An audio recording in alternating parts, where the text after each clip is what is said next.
ಸ್ನೇಹಿತರೆ, ನಿಮ್ಗೆ ಗೊತ್ತಿರಬಹುದು, ಈ ಒಂದು 2015ರಿಂದನೂ ಕೂಡ ಈ ಒಂದು ಪ್ರಧಾನ ಮಂತ್ರಿ ಆವಾಸ್ ಯೋಜನೆಯಲ್ಲಿ ಒಂದು 4 ಕೋಟಿ ಮನೆಗಳನ್ನ ಕೊಟ್ಟಿದ್ರು. ಆ 4 ಕೋಟಿ ಮನೆಗಳಲ್ಲಿ ತುಂಬಾ ಜನರಿಗೆ ಕಟ್ಕೊಂಡಿದ್ದಾರೆ, ತುಂಬಾ ಜನರಿಗೆ ಸಿಕ್ಕಿದೆ. ಅದೇ ರೀತಿಯಾಗಿ ಇವಾಗ ಮತ್ತೆ ಈ ಒಂದು ಜೂನ್ 10ರಂದು ಒಂದು ಮೀಟಿಂಗ್ ಆಗುತ್ತೆ. ಆ ಮೀಟಿಂಗ್ ಆಗುವಂತ ಸಂದರ್ಭದಲ್ಲಿ ಮತ್ತೆ ಈ ಒಂದು ಪ್ರಧಾನ ಮಂತ್ರಿ ಆವಾಸ್ ಯೋಜನೆನ ಮತ್ತೆ ಅದೇ ರೀತಿಯ ಕಂಟಿನ್ಯೂ ಮಾಡಬೇಕು ಅನ್ನೋ ಕಾರಣದಿಂದಾಗಿ ಇವಾಗ ಮತ್ತೆ 3 ಕೋಟಿ ಮನೆಗಳನ್ನ ಕೊಡ್ತಾ ಇದ್ದಾರೆ. 3 ಕೋಟಿ ಮನೆಗಳಿಗೆ ನೀವು ಅರ್ಜಿ ಹಾಕಬೇಕಾಗುತ್ತೆ. ಅದು ಕೂಡ ನೀವು ಆನ್ಲೈನ್ ಅಲ್ಲಿ ಕೂಡ ಹಾಕಬಹುದು, ಆಫ್ಲೈನ್ ಅಲ್ಲಿ ಕೂಡ ಹಾಕಬಹುದು. ಈ ಒಂದು ಪ್ರಧಾನ ಮಂತ್ರಿ ಆವಾಸ್ ಯೋಜನೆಯಲ್ಲಿ ಈ ಒಂದು ಗ್ರಾಮೀಣಕ್ಕೂ ಕೊಡ್ತಾ ಇದ್ದಾರೆ, ನಗರ ಪ್ರದೇಶಗಳಿಗೂ ಕೊಡ್ತಾ ಇದ್ದಾರೆ. ಬಟ್ ಆದ್ರೆ ನಿಮ್ಮ ಹತ್ರ ಜಾಗ ಇರಬೇಕಾಗುತ್ತೆ, ಸ್ವಂತ ಜಾಗ ಇರಬೇಕಾಗುತ್ತೆ. ಅವರು ಮನೆ ಕಟ್ಟೋದಿಕ್ಕೆ ನಿಮ್ಗೆ ಇಂತಿಷ್ಟು ಅಂತ ಹೇಳ್ಬಿಟ್ಟು ಒಂದು ಸಬ್ಸಿಡಿ ಮುಖಾಂತರ ನಿಮ್ಗೆ ಹಣನ ಕೊಡ್ತಾರೆ. ಬಟ್ ಆದ್ರೆ ನಿಮ್ಮ ಹತ್ರ ಒಂದು ಜಾಗ ಇರಬೇಕಾಗುತ್ತೆ. ಅದೇ ರೀತಿಯಾಗಿ ನಿಮ್ಮ ಒಂದು ದಾಖಲಾತಿಗಳನ್ನ ಇಟ್ಕೊಂಡಿರ್ಬೇಕಾಗುತ್ತೆ. ದಾಖಲಾತಿ ಇನ್ನೇನು ಗೊತ್ತಲ್ವಾ, ಈ ಒಂದು ಐಡಿ ಕಾರ್ಡ್ ಆಗಿರ್ಬೋದು, ಮತ್ತೆ ಈ ಒಂದು ಅಡ್ರೆಸ್ ಪ್ರೂಫಿಗೋಸ್ಕರ ಯಾವ್ದಾದ್ರೂ ಕೂಡ ಆಗುತ್ತೆ.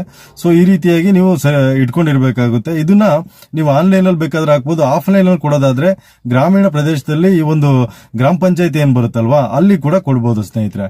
ಇದರಲ್ಲಿ ಯಾವ ರೀತಿಯಾಗಿ ಅಂದ್ರೆ ನಿಮ್ಗೆ ಈ ಒಂದು 1,30,000 ಅಥವಾ 40,000 ಸಿಗ್ಬಹುದು ಸಬ್ಸಿಡಿ ಆಗಿ. ಬಟ್ ಇನ್ನು ಉಳಿದಂತ ಹಣನ ನೀವೇ ಕಟ್ಟಿ ನೀವೇ ಹಾಕಿ ಮಾಡ್ಕೋಬೇಕಾಗುತ್ತೆ. ಅಂದ್ರೆ ಇವಾಗ ಸದ್ಯಕ್ಕೆ ಅಂದ್ರೆ ತುಂಬಾ ಬಡತನದಿಂದ ಇರೋರು, ಮನೆ ಇಲ್ದಿರೋಂತವ್ರಿಗೆ ಇದು ತುಂಬಾನೇ ಯೂಸ್ ಆಗುತ್ತೆ. ಯಾಕಂತಂದ್ರೆ ಅಟ್ಲೀಸ್ಟ್ ಒಂದು 2-3 ಲಕ್ಷದಲ್ಲಿ ಒಂದು ಮನೆನ ಕಟ್ಕೋಬಹುದು ಸಿಂಪಲ್ ಆಗಿರುವ. ಈ ಒಂದು ತುಂಬಾ ಬಡತನದಲ್ಲಿ ಯಾರು ಇರ್ತಾರಲ್ವಾ, ಅವರಿಗೆ ತುಂಬಾನೇ ಹೆಲ್ಪ್ ಆಗುತ್ತೆ ಈ ಒಂದು ಹಳ್ಳಿ ಕಡೆಯಲ್ಲಿ.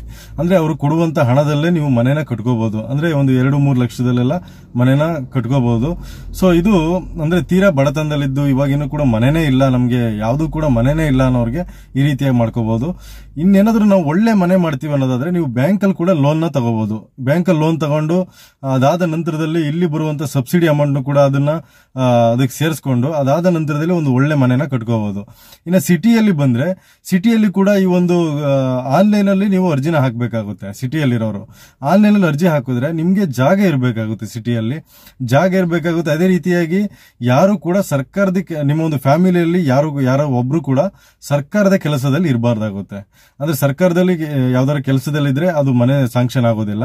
ಅದೇ ರೀತಿಯಾಗಿ ಅವ್ರಿಗೆ ಇಲ್ಲಿವರೆಗೂ ಕೂಡ ಯಾವುದೇ ರೀತಿಯಾದ ಮನೆನ ಸರ್ಕಾರದ ವತಿಯಿಂದ ಯಾವುದೇ ಮನೆನ ತಗೊಂಡಿರಬಾರ್ದು.